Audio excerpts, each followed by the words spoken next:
বদরের যুদ্ধে নিহত মুশরিকদের উদ্দেশ্যে রাসূলুল্লাহ সাল্লাল্লাহু আলাইহি ওয়াসাল্লাম বলেছিলেন, হে অমুকের পুত্র অমুক, হে অমুকের পুত্র অমুক, আল্লাহ ও তার রাসূলের আনুগত্য করা কি আজ তোমাদের আনন্দ দিত না? আমাদের প্রতিপালক আমাদের সঙ্গে যে ওয়াদা করেছিলেন তা তো আমরা সত্য হিসেবে পেয়েছি, তোমরা কি তোমাদের প্রতিপালকের ওয়াদা সত্য হিসেবে পেয়েছ? সহিহ বুখারী। এ ধরনের সম্বোধন সম্পর্কে আলেমদের মাঝে তিনটি মতামত রয়েছে। ১. নবীদের অলৌকিক বৈশিষ্ট্য।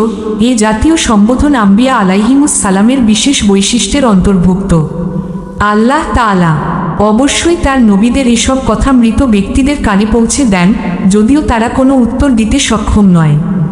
যেমন রাসূলুল্লাহ সাল্লাল্লাহু আলাইহি ওয়াসাল্লাম যখন মুশরিকদের মৃতদেহগুলোকে উদ্দেশ্য করে কথা বলছিলেন, তখন হযরত ওমর ইবনুল খাত্তাব বিস্ময়ের সাথে জিজ্ঞাসা করেছিলেন, তারা কি শুনতে পাচ্ছে? রাসূলুল্লাহ সাল্লাল্লাহু আলাইহি ওয়াসাল্লাম উত্তর দিয়েছিলেন, হ্যাঁ, তারা তোমাদের চেয়েও বেশি শুনতে পাচ্ছে, কিন্তু কোনো জবাব দেওয়ার ক্ষমতা তাদের নেই। ২. মনের দুঃখ ও আক্ষেপ প্রকাশ। এ ধরনের কথা মূলত মনের গভীর দুঃখ ও অন্তরের কষ্ট প্রকাশের জন্য বলা হয়ে থাকে। উদাহরণস্বরূপ, আপনি কাউকে আগেই সতর্ক করেছিলেন যে এই বাগানে যেও না, সেখানে প্রচুর বিষাক্ত সাপ আছে, সাপে কাটার ভয় রয়েছে, কিন্তু লোকটি সেই কথা না শুনে বাগানে গেল এবং সাপের কামড়ে মারা গেল। তখন সতর্ককারী ব্যক্তি নিহতের লাশের পাশে দাঁড়িয়ে স্বতঃস্ফূর্তভাবে আক্ষেপ করে বলে ওঠে, আফসোস, আমি কি তোমাকে বাগানে যেতে বারণ করিনি? বলেছিলাম না যে সাপে কাটার আশঙ্কা আছে? শেষ পর্যন্ত সেটাই হলো। ৩. জীবিতদের উদ্দেশ্যে শিক্ষা। বাস্তবে এ ধরনের সম্বোধনের প্রকৃত উদ্দিষ্ট ব্যক্তি হল সেখানে উপস্থিত জীবিত মানুষেরা, যারা লাশটি প্রত্যক্ষ করছে, যাতে তারা এখান থেকে শিক্ষা লাভ করতে পারে এবং ভবিষ্যতে এরকম অবাধ্যতা করার সাহস না পায়।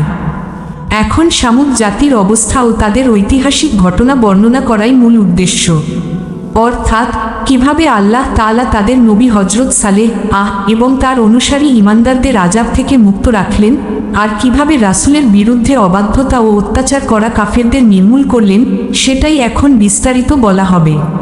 পূর্বে উল্লেখ করা হয়েছে যে সামুদ সম্প্রদায় জাতিগতভাবে আরব ছিল।